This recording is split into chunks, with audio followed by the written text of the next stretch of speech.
Aujourd'hui, nous allons découvrir le dispositif nommé PCH. La prestation compensatrice du handicap permet de compenser le handicap à travers plusieurs types de prestations. Nous allons le voir.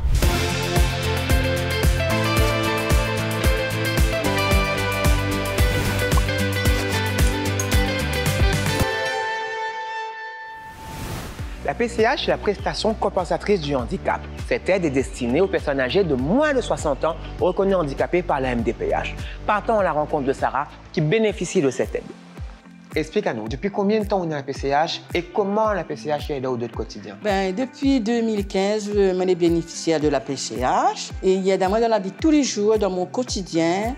Et moi, j'ai besoin de quelqu'un en permanent avec moi. Maintenant, l'infirmière, il passe. Mais quand elle part, il faut quelqu'un toujours pour rester avec moi.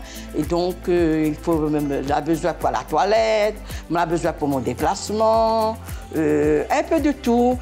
Et justement, quels sont les avantages d'avoir une personne comme ça avec vous, d'avoir cette aide PCH? Les primordial d'avoir une personne quand on est handicapé, d'être accompagné surtout dans la vie tous les jours. Moi, je pense les corps m'aiment bien, le département, la mettre ça en place. Merci Sarah. De rien.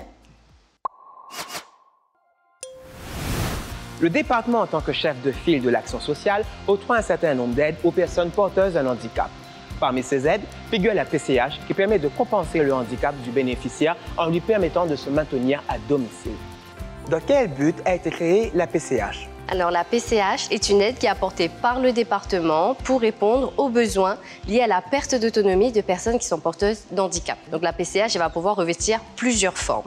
Il pourra par exemple s'agir d'une aide humaine. Ce sera la possibilité de recourir à une tierce personne, que ce soit un prestataire ou un aidant familial, pour une assistance totale ou partielle. Avec la PCH, le département va pouvoir aussi accorder une aide technique aux bénéficiaires. Ce sera la possibilité de se faire financer l'achat ou la location de matériel. Le bénéficiaire pourra aussi se faire accompagner pour aménager son logement, aménager son véhicule et ainsi les éventuels surcoûts liés au transport seront pris en compte. On a aussi des aides qu'on peut qualifier un petit peu de particulières, comme les aides animalières. Quel est le montant de cette prestation? La PCH est une aide qui est personnalisée. Chaque bénéficiaire étant différent, il n'y aura pas de montant type. Merci Tatiana. Merci Maroni. Grâce à la prestation compensatrice du handicap, le quotidien des personnes handicapées et dépendantes devient plus facile. Quelles sont les démarches à suivre pour pouvoir bénéficier de la PCH? Pour pouvoir bénéficier de la PCH, il faudra faire une demande auprès de la Maison départementale des personnes handicapées. On peut être aidé pour faire cette demande par la MDPH ou le CCAS de sa commune. Ensuite, l'équipe pluridisciplinaire de la MDPH va évaluer les besoins de la personne. Ensuite, le dossier va être présenté à la CDAPH, la Commission des droits et de l'autonomie des personnes handicapées, qui prendra une décision. Et la personne, elle va recevoir ce qu'on appelle une notification qui va également être transmise à l'organisme payeur, l'ASA, l'aide sociale aux adultes, qui va ensuite payer la prestation de compensation du handicap.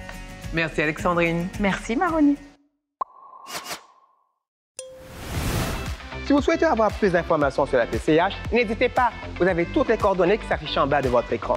Le département des générations, c'est fini. Si vous voulez voir cet épisode ainsi que les épisodes précédents, rendez-vous sur nos sites et nos réseaux sociaux. Quant à moi, je vous retrouve très vite pour un nouvel épisode. À bientôt. La semaine prochaine, nous irons à l'Oriapa rencontrer Mme Morin. Situés au nord-est de l'île, les accueils de jour sont destinés à des personnes vivant à domicile de plus de 60 ans, souffrant d'une maladie type Alzheimer ou aux personnes atteintes d'une maladie neurodégénérative en situation de dépendance physique et ou psychique.